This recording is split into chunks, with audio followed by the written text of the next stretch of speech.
Are you like me where you've got a Model Y or a Model 3 and you've got a larger phone and you can't get to wirelessly charge? I think I've got an answer for you on the next Mix of Tech. Hi guys, welcome to Mix of Tech, where I review technology for the consumer to prosumer, and I give my take on the things I see. Today I'm going to be trying to solve your wireless charging problems with the Model Y or Model 3. I've got an iPhone 11 Pro Max and an iPhone 12 Pro Max as an example, but really any phone that is 6.3 or larger with a case, you're probably going to have this problem. And I think I've got a short-term solution for you and maybe a long-term. All right guys, I know that a lot of you guys have had the same problem, so that's why I want to try to see what I can do to solve your problems. So looking at my iPhone 11 Pro Max, I've got a small case on this in comparison to other cases, and it definitely has had problems just charging with the OEM charge. Some cases it'll just connect like that and do fine, and then sometimes I'll find it'll just disconnect. Now with my iPhone 12 Pro Max, without a doubt, now this is also with the MagSafe case, and I have found that this one rarely just sits down and charges. See? So it's been frustrating. So what have I done to kind of solve for it in the meantime? And again, this is a hack. This isn't something that's going to help you long term, and it may actually cause you more problems. So I've got a hack for you on the iPhone 12 Pro Max that can help you get by with wireless charging on the OEM pad. And this is pretty simple and has helped me. It's not as reliable as a solution I'm going to provide towards the end of this video, but I do want to make sure that you guys get an opportunity to understand, just something you can do with the exact OEM charging pad. So what I'll do is I'll take this, just move it up. And as you can tell, I've got just a nice little carrying case for my glasses and coins that I purchased off of Amazon. And this helps to keep the phone in place when I remove the bottom bracket. So when you just slide it to the left, it allows for the bottom bracket to have a little bit more room so your phone can sit in and really use this as its resting pad, which gives you more space. The problem with charging a larger phone, and this is not just with the iPhone 12 Pro Max, and this could be with a larger case, is getting the coil to interact with the phone so that the Qi charging capabilities can actually work. With the bottom bracket removed, I now can sit my phones lower on the coils so that the induction coils can actually connect and charge the phone.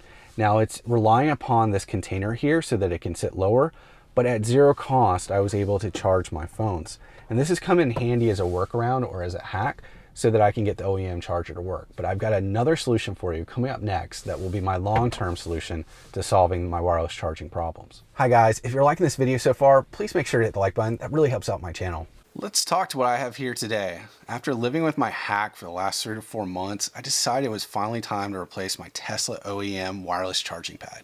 Today I bought with my own money the TAPTES wireless charger for Model 3 and Model Ys. They say it's the post-June 2020 version, but really it's any Tesla with USB-C. I'll include the link in the description below. They claim this to be compatible with a number of devices ranging from my iPhone 12 and 11 Pro Max, Galaxy S10 Plus, and Note 9.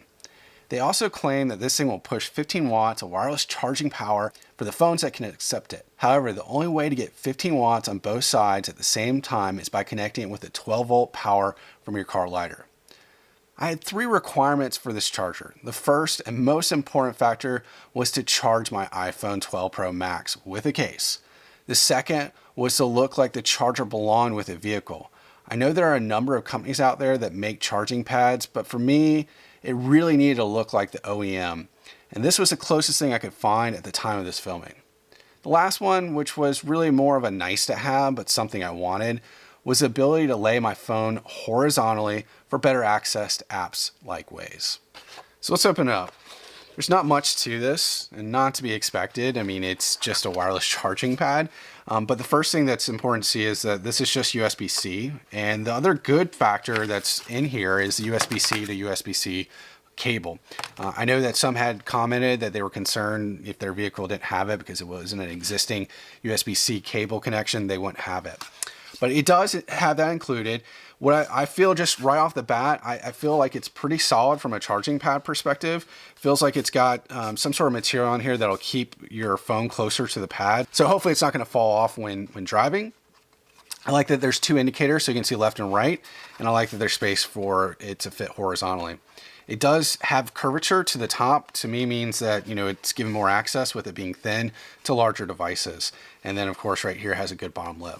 So let's check it out on my car and see what it's like. All right guys, now we're in my car. Let's look at the insulation. And I do want to apologize, I'm doing this at night, so there might not be the best light, but anyways, I just want to show you what it's like. It's super simple to install. I will say if you can plug in your phone, it's just about as simple as that. So let's look at taking off the existing OEM. In this case, I've got a bin here, so I'm going to take that out. As I did before on the earlier hack, if you saw, I just slide this to the left, comes off, and you can tell that the charging pad is actually connected really just by this 2 pieces here and that piece right there. So once you take it off, that's really what keeps it from coming out.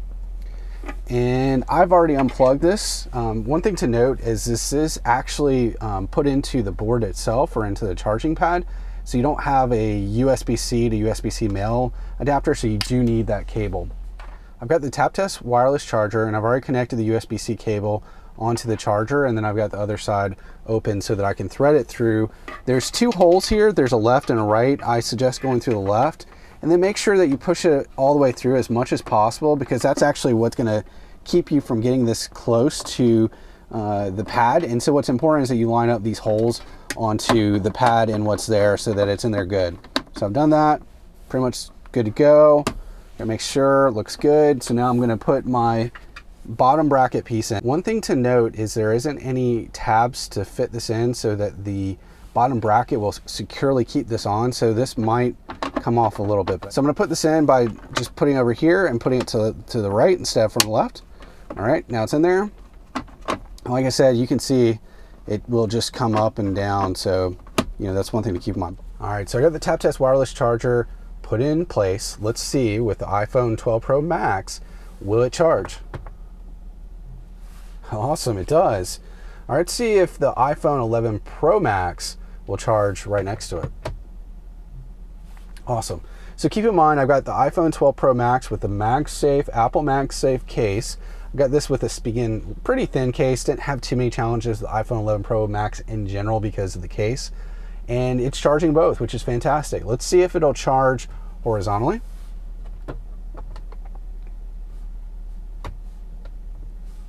Perfect, charges. So this is great. I think that this gives me the option I need. I'll just have to keep in mind that this is kind of loose, but it fits in there pretty well. And like I said, there's options to secure this more, but I like that I can just take it in and out if I needed to. The other great part about this is that you can close the lid, so it fits pretty well. I hope you stuck around. If you've done so, I greatly appreciate it. After a week or so with the charger, I have the following comments to make.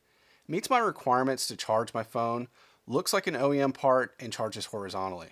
What I wasn't aware of was the fit. I know a number of people like this charger, and I can say it does a better job of charging my larger phones in reasonable speeds. But the charger rattles when driving, and it's not as solid as the OEM. You have options to secure it, but I want to make sure anyone purchasing this charger is aware. I also want to let you know I'll be doing a comparison of this and the Jetta version 3 soon. Please subscribe to my channel to see the comparisons in coming weeks. And thanks again for joining A Mix of Tech.